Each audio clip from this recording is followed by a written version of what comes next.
चलिए बेटे आज शुरू करते हैं। स्कूपर क्लासेस में आप सब लोगों का स्वागत है। अगेन कुछ बच्चों ने कमेंट करी थी और मुझसे पूछा था, सर देखिए आपने profit and loss account, trading profit and loss बनाया, आज जरा बैलेंस शीट भी समझा दीजिएगा।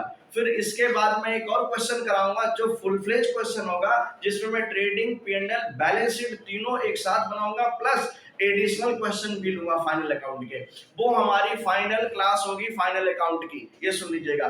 उसमें हम एडिशनल इंफॉर्मेशन भी करेंगे, trading account and P and L account, balance sheet, तीनों अकाउंट उसमें बना के दिखाएंगे बेटे। कैश फ्लो एडवांस अकाउंट बनाएंगे, नोट्स अकाउंट उसमें सिखाएंगे। अभी के लिए इतना, कौन सा, trading, P and L, balance sheet with additional information के साथ। ये फुल फ्लेज क्वेश्चन बाद में करेंगे। आज पहले एक बार और सुन लीजिए, हम लोग बैलेंस शीट बनाने जा रहे हैं। बैलेंस शीट हमेशा ईयर एंड पे बनती है। कौन सी डेट है? Balance sheet at the date 31 March 2022, यानी फाइनेंशियल ईयर जब भी क्लोज होता है उस डेट पे हमारी बैलेंस शीट बनती है, उस डेट पे। तो ये फाइनेंशियल पोजीशन को डिपिक्ट करती है, याद रखना। अगर कोई पूछे बैलेंस शीट क्या बताती है, ये फाइनेंशियल पोजीशन को डिपिक्ट कर रही है, एक्सप्लेन कर रही है, क्योंकि कितनी इस डेट पे हमारे पास असेट्स हैं, कितनी लायबिलिटीज है ना, कितनी लायबिलिटी हमें चुकानी आगे है, कितना पेमेंट आ सकता है करंट असेट के थ्रू। तो यानी ये फाइनेंशियल पोजीशन को बताती है बैलेंस शीट। और बेटे इसी बैलेंस शीट्स को हम लोग एक्सप्लेन कर सकते हैं और बता सकते हैं ये कंपनी फ्यूचर में ग्रोथ करेगी कि नहीं करेगी। इस पे ट्रेंड एनालिसिस होता है। अब जैसे ही हमने ट्रेंड एनालिसिस अगर बना दिया किसी भी कंपनी का, तो उसके शेयर मार्केट में बूम करेंगे करेंगे, खूब सोच लो। अगर ट्रेंड एनालिसिस नहीं बना पाए और बैलेंस शीट हमने डिकोड नहीं कर पाई, तो हम ये कभी नहीं जान पाएंगे ये बैलेंस शीट इसके शेयर मार्केट में उठेंगे गिरेंगे। और तत्काल कभी कभी देखा ना कि हम लोग उठ जाते हैं, शेयर गिर जाते हैं, वो एक फ्लक्चुएटर करंट होता है इफेक्शन, ठीक है, वो इफेक्ट आपका करंट होता है। मगर लॉन्ग टर्म हम उसके बैलेंस शीट से ही जान सकते हैं, उसके ऑर्डर बुक से भी जान सकते हैं, आप समझ रहे, उसके ट्रेंड से ही जान सकते हैं और किसी से नहीं जान सकते ये फ्यूचर में ग्रोथ करेगी कैसी कंपनी है। ठीक है, चलिए आज हम बैलेंस शीट शुरू करने जा रहे हैं, ये सब बातें बाद में डिस्कस करेंगे। चलिए एक क्वेश्चन उठाते हैं। इसमें दिया बेटे सन्ड्री डेटर। सन्ड्री डेटर हमारा कहां पे आएगा? करंट असेट का पार्ट है। करंट असेट पहले यहां पे बेटे फिक्स असेट आएगा, फिक्स असेट, और यहां पे करंट असेट। ठीक, करंट एसेट में एक हमारे पास है क्या जी, करंट एसेट में sundry debtor. Sundry debtor, sundry debtor current asset का पार्ट है, कितना है? 1,78,000। देखिए एक ब्यूटी बड़ी अच्छी इसमें ये है, बड़ी खूबसूरत बात होती है, बैलेंस शीट के बोथ साइड आपस में मैच करेंगे। यहाँ कोई आउटस्टैंडिंग बैलेंस कौन सा, बीडी सीडी, यहाँ कुछ नहीं आता, बोथ साइड बेटे ये टोटल मैच करते हैं ऑटोमेटिक। अगर बैलेंस शीट में मैच कर गए तो क्वेश्चन सही है, नहीं मैच कर गए क्वेश्चन गलत है कहीं, राइट। चलिए दूसरा बेटे सन्ड्री क्रेडिटर, ये करंट लायबिलिटी का पार्ट होता है। करंट लायबिलिटी, करंट लायबिलिटी इसमें क्या डालेंगे, लायबिलिटी में बेटे क्रेडिटर, सन्ड्री क्रेडिटर। मैंने एक क्लास में बेटे बताया वीडियो में, sundry creditor, trade creditor, single खाली क्रेडिटर लिखा हो या अकाउंट पेबल हो, तो ये सब क्या है बेटे, सिर्फ क्रेडिटर। और एक उसी में मैंने बताया था ट्रेड डेटर, सन्ड्री डेटर, खाली डेटर लिखा हो या अकाउंट रिसीवेबल है, तो इसका मतलब वो डेटर की बात कर रहा है। ठीक है, अच्छा जी। उसके बाद बेटे नेट प्रॉफिट है, जो कि हमारी कैपिटल से ऐड हो जाती है। इस पे देखिए कैपिटल कितने के बेटे, कैपिटल हमारे यहाँ टॉप पे लिखते हैं लायबिलिटी साइड में कैपिटल, जो कि 3 लाख की है कि नहीं है। इसमें ऐड कर देते हैं नेट प्रॉफिट, कितनी है? 1,74,000। कैलकुलेटर ऑन रखना। इसके बाद बेटे ड्राइंग, ड्राइंग हमेशा कैपिटल से माइनस होता है, ड्राइंग हमेशा कैपिटल से माइनस। आज समझ में आ गया से बच्चे कि ड्राइंग वहां कहां जाती है, ड्राइंग हमेशा कैपिटल से माइनस होगी। ठीक है, कितनी है ड्राइंग हमारी? 50,000।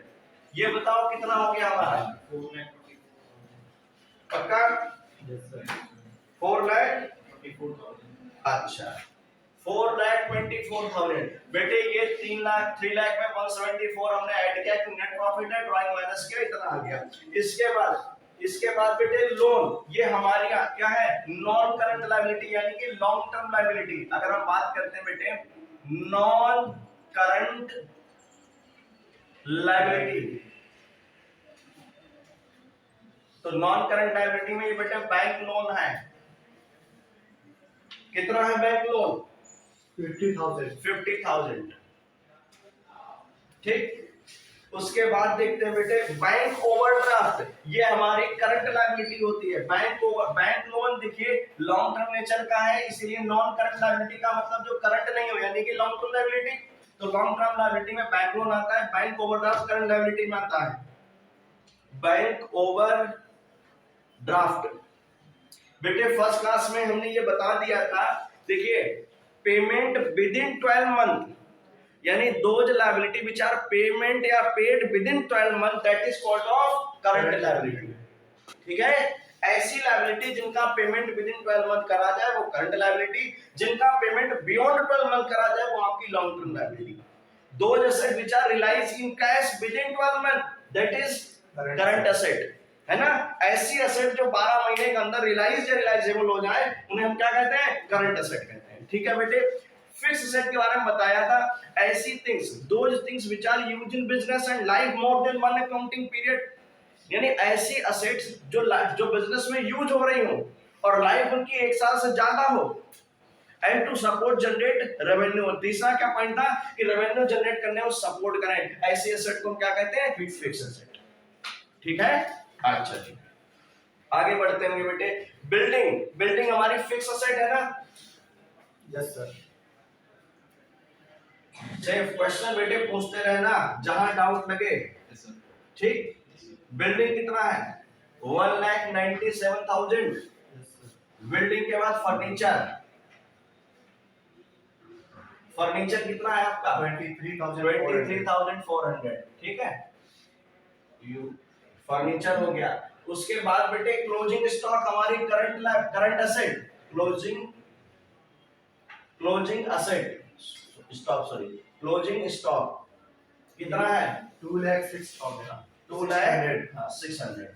ये हमारी क्लोजिंग स्टॉक हमेशा बैलेंस शीट में आता है, लेकिन अगर एडिशनल इंफॉर्मेशन में क्लोजिंग स्टॉक दिया है तो एक तो ट्रेडिंग में आएगा और दूसरा करंट एसेट में यहाँ पे आ जाएगा बैलेंस शीट में, क्योंकि एडिशनल इंफॉर्मेशन में कोई बातें दे रखी है उनकी पोस्टिंग होगी 2 जगह, एक बैलेंस शीट कंफर्म, दूसरा आपको देखना है कि ट्रेडिंग में आएगा कि पी&एल में आएगा वो एडजस्टमेंट। ठीक है, अच्छा इसके बाद बात करते हैं कैश बेटे करंट एसेट होगी, कितनी है? 20,000। कैश अकाउंट है 20,000। अच्छा,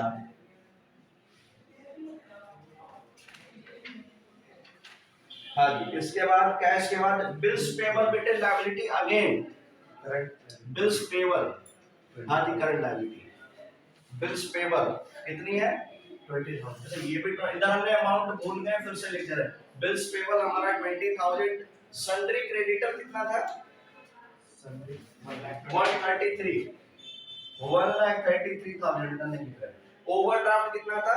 42,000 लिख दिया।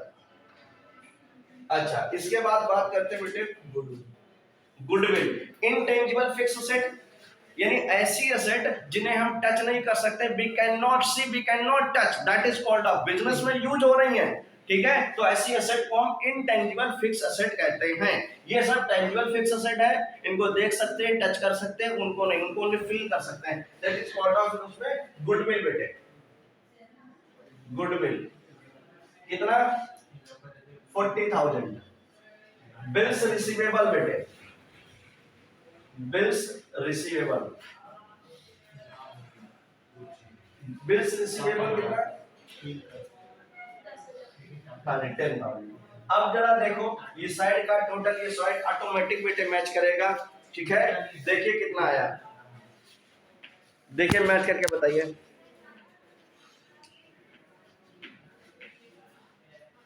जल्दी बताइए। 6,69,000। पक्का? पक्का। 6,69,000, 6,69,000। जो बच्चे एक बार देखेंगे तो अपना अपना ऐड करके सब लोग देख लेना, ये मैच करेगा, ठीक है। जितना भी आएगा ये तो बच्चों ने बताया ये ऐड है, बाकी ऐड है ना, अपना कर लेना, ठीक है। यहाँ पे कोई क्वेश्चन तो नहीं, कोई क्वेरी तो नहीं, और फिर भी कोई क्वेरी रह जाती है तो आप कमेंट में जरूर लिखते हैं, मैं कमेंट में जरूर आंसर करता हूँ आप लोगों का, ठीक है। तो आप लोग कमेंट करते रहिएगा। That's it.